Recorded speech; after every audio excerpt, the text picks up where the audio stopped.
بسم اللہ الرحمن الرحیم۔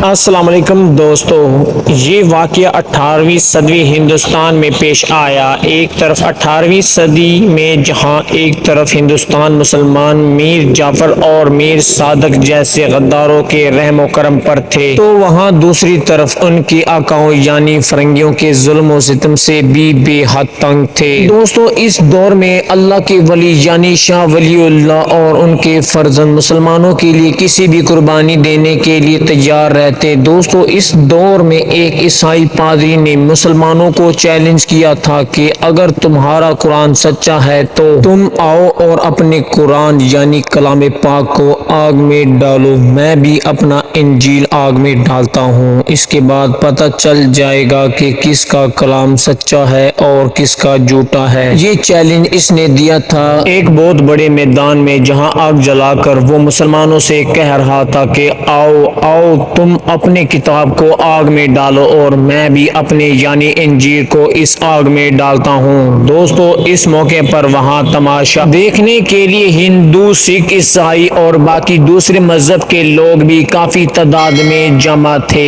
دوستو، مسلمان کیسے قرآن مجید یعنی اپنے مذہب کے اس اہم کتاب کو آگ میں ڈالتے؟ چنانچہ وہ اپنے کتاب کو لیے ایک طرف پریشان کھڑے تھے۔ اس موقع پر شاہ ولی اللہ کے فرزند شاہ عبدالعزیز مفسر قرآن کو جب پتہ چلا کہ عیسائی نے مسلمانوں کو چیلنج کر رکھا ہے، دوستو، شاہ عبدالعزیز دوڑتے دوڑتے آئے، ایک ببر شیر کی طرح میدان میں کود پڑے اور ارد گرد ہندو، عیسائی اور دوسرے مذہب کے لوگ بھی یہ نظارہ بخوبی دیکھ رہے تھے۔ شاہ ولی اللہ کے بیٹے شاہ عبدالعزیز نے مسلمانوں سے کہا کہ یہ قرآن میرے حوالے کرو، اور پھر شاہ عبدالعزیز نے قرآن کو سینے سے لگایا اور عیسائی پادری کی طرف مخاطب ہوا۔ دوستو، جیسا کہ میں نے پہلے کہا کہ اس وقت میدان میں ہندو، سکھ بھی یہ سارا تماشا دیکھ رہے تھے، اور پھر شاہ عبدالعزیز نے ان سے کہا، اے پادری، ہم مسلمان یہ چیلنج قبول کرتے ہیں، آؤ تم بھی اپنی کتاب انجیل کو سینے سے لگاؤ اور اس آگ میں کود جاؤ۔ میں شاہ عبدالعزیز بھی اپنی کتاب یعنی قرآن کو سینے سے لگا کر اس آگ میں کود جاتا ہوں، پھر دیکھتے ہیں کہ کون جلتا ہے اور کون نہیں جلتا۔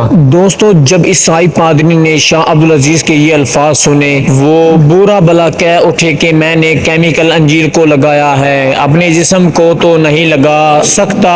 دوستو، یہ ایک خاص قسم کا کیمیکل ہے، یہ اگر آپ کے ہاتھ پر یا کسی چیز پر لگاتے ہیں تو یہ چیز آگ میں نہیں جلتی، لہٰذا عیسائی پادری کے پاس ماں سوائے شرمندگی کے اور کچھ نہیں بچا تھا، اور دوسری طرف ہندو، سکھ بھی یہ نظارہ دیکھ رہے تھے۔ ان کو بھی اندازہ ہو چکا تھا کہ شاہ ولی اللہ کا فرزند جیت چکا ہے۔ بڑی محفل میں عیسائی پادری کا منہ کالا ہو چکا ہے۔ دوستو، یہ وہ ہمارے ہیرو تھے، لیکن افسوس کہ یہاں کے ٹی وی چینلز آپ کو ہمیشہ ساس بہو کی جھوٹی کہانیاں دکھاتے ہیں، نہ کہ تاریخ۔